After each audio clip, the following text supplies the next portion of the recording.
नमस्कार, मैं doctor Narendra Kumar drawing and painting से। अब हम आज चर्चा करेंगे भारतीय चित्रकला के अंतर्गत ही ये मौर्यकालीन भित्ति चित्रों के अंतर्गत है जोगीमारा गुफा।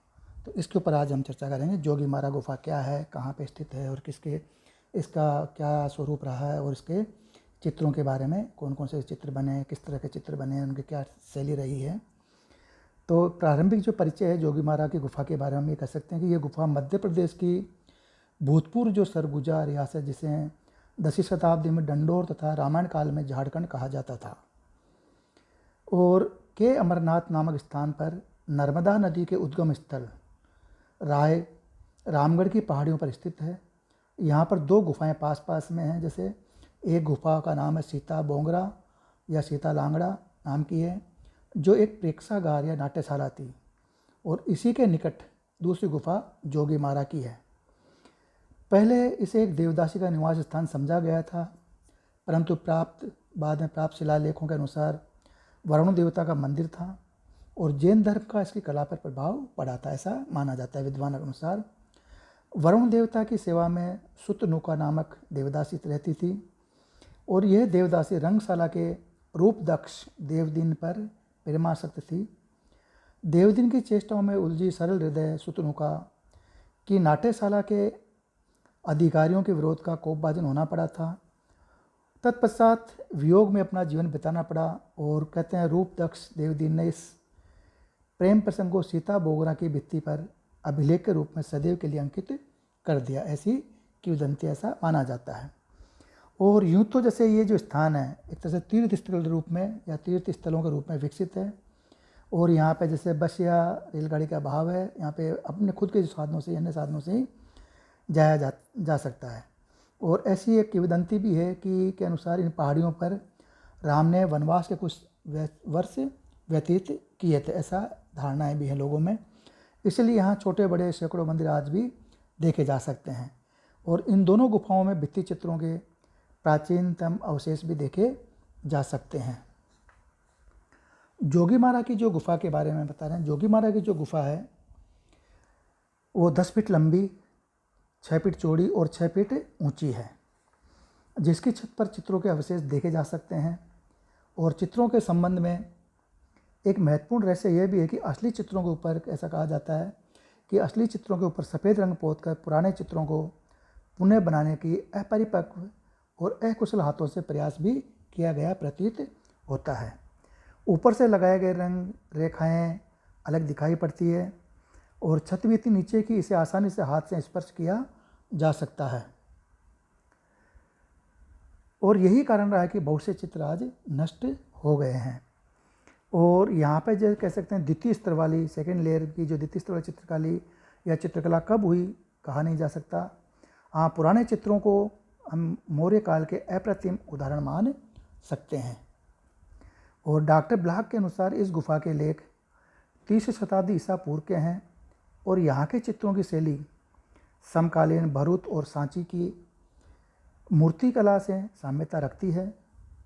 और कुछ विद्वानों ने इन गुफाओं इनके जो विषय उनको लेकर मतभेद भी है कुछ विद्वानों में। डॉक्टर ब्लॉक ने इसे यूनानी बताया है, तो डॉक्टर आयक्षनाथ ने इसे जैन धर्म से संबंध माना है।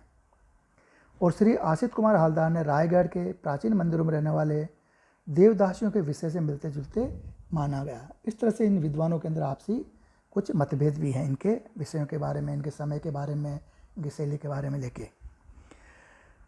इस प्रकार जैसे जो कह सकते हैं हम कि सन 1914 में आशित कुमार हालदार तथा सिमेंद्रनाथ गुप्ता ने जोगीमारा गुफा के जो चित्रों का अध्ययन किया, और इनके संबंध में विवरण भी इन्होंने प्रस्तुत किए। आपने इस गुफा में प्राप्त 7 चित्रों के खंडित अवशेषों का वर्णन इस प्रकार से दिया है। प्रथम खंड, इस चित्र में कुछ पुरुष आकृतियां हैं, जिनमें केंद्र में एक पुरुष वृक्ष के नीचे बैठा है, बाईं ओर नर्तकियां संगीतज्ञ हैं, दूसरी ओर एक हाथी और जुलूस का दृश्य है।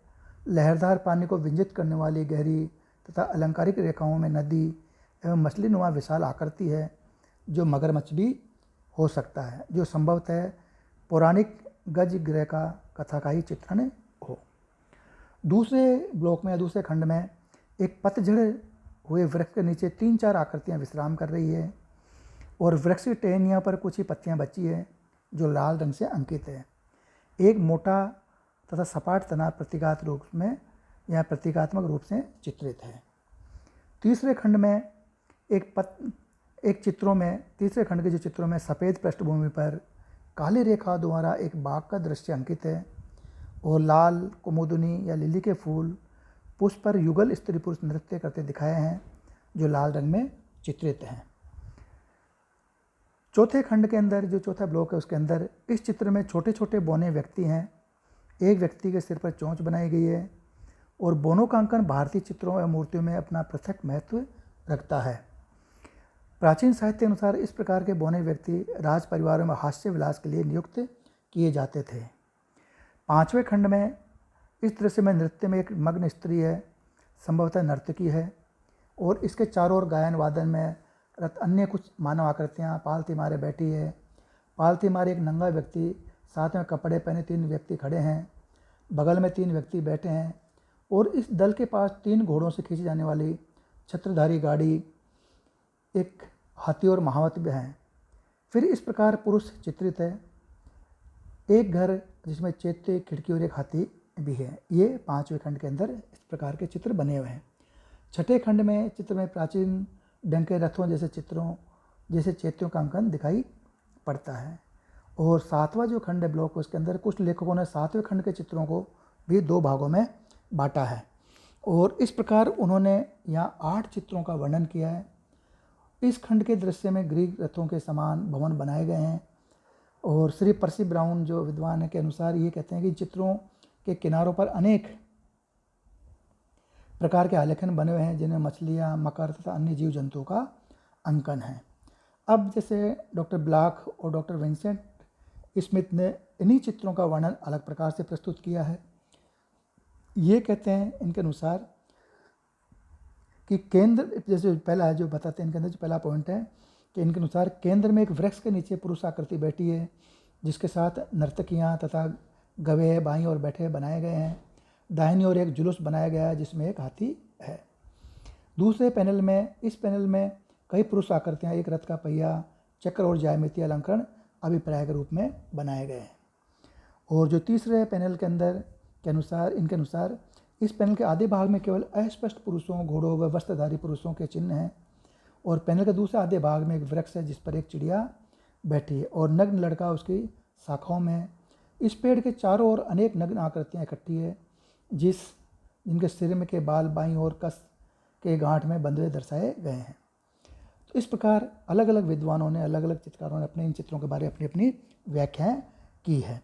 और इस पैनल के आधे भाग के ऊपर एक नग्न पुरुषाकृति पालते मारे बैठी बनाई गई है। 3 वस्त्रधारी पुरुष खड़े हैं।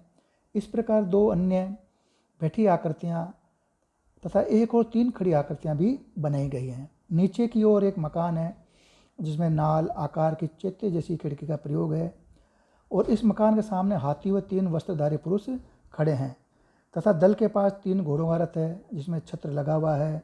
दूसरा हाथी एक महावत सहित खड़ा है। इस पैनल के दूसरे आधे भाग में इसी प्रकार की आकृतियाँ बनाई है। तो ये अलग अलग इन विद्वानों के अपने अपने विचार है। इनको जिस तरह से इन लोगों, इन चित्रों को बारे में इन्होंने अपने वर्णन किया, विश्लेषण किया, ये अपने अपने विद्वानों के, जैसे आशिष कुमार हलदार, शेमेंद्रनाथ गुप्ता के अनुसार क्या रहा इसके बारे में बताई और डॉक्टर ब्लॉक और विंसेंट को क्या लगा इन चित्रों में, उन्होंने अपने विचार व्यक्त किए अपने। अब है जोगीमारा चित्रों की विशेषताएं। जोगीमारा गुफाओं की चित्रकारी अजंता की गुफा परंपरा की महत्वपूर्ण शुरुआत है और यहाँ के चित्र अजंता की आरंभिक गुफाओं के समान सुंदर हैं। इन चित्रों में बोनो जैसी आकृतियाँ सांची एवं भरत से मिलती जुलती है। इसी कारण विंसेंट स्मिथ ने इसे प्रथम शताब्दी ईसा पूर्व के पहले का माना है। दूसरी है जोगीमारा की गुफाओं में प्राय सफ़ेद, खड़िया, हिरोंजी, लाल, काले तथा हरे मायरोबालन नामक फल से तैयार किया रंगों का ही प्रयोग किया गया है। कहीं कहीं पीले खनिज रंग का प्रयोग भी मिलता है और प्राय गहरे लाल रंग की रेखाओं द्वारा चित्र एक दूसरे से पृथक किए गए हैं। पीले रंग का प्रयोग हाथियों में किया गया है। आंखें सफ़ेद रंग व बाल काले रंग से बनाए गए। चित्रों में रंग भरने के लिए किसी घास की तुलिका का प्रयोग किया गया है प्रतीत होता है। तीसरी जो है विशेषताओं में, चित्र का धरातल सपाट नहीं है, कहीं कहीं खुरदरी दीवारों पर बिना कोई पलस्तर चढ़ाए चित्र अंकित कर दिए गए हैं, तो कहीं चूने का बहुत हल्का पलस्तर किया गया है। चौथा है, मूल चित्र के दबे होने से इसके असली सौंदर्य का आनंद प्राप्त नहीं हो पाया है। पांचवा है, संयोजन के सम्मुख नियम का निर्वाह किया गया है। चित्रित विषय बड़े ही सुंदर हैं और तत्कालीन समाज के मनोविनोद या जो उनका समाज का तत्कालीन जो समाज की गतिविधियाँ थी, सांस्कृतिक कल्चर था, उसका दिग्दर्शन कराते हैं। छठा है, असली चित्रों में झांकती रेखाएं लय तथा गति से आविर्भूत है। और जो सातवीं विशेषता है उसमें है, दूसरे स्तर के जो वर्तमान चित्र हैं सफ़ेद रंग की पृष्ठभूमि पर लाल रंग से बनाए गए हैं, जिन पर काले रंग की रेखाओं से रेखांकन है।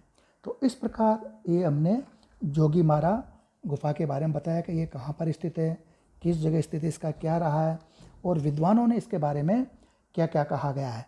कि जैसे इसका मान लो जो अपने रामायण काल से भी इसके बारे में जोड़ा गया है।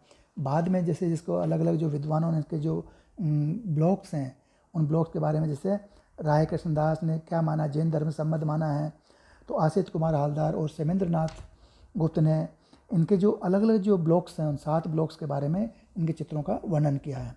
तो वहीं दूसरी ओर डॉक्टर ब्लॉक और विंसेंट स्मिथ ने इन चित्रों का वर्णन अलग प्रकार से प्रस्तुत किया, जिसके बारे में हमने भी चर्चा करी।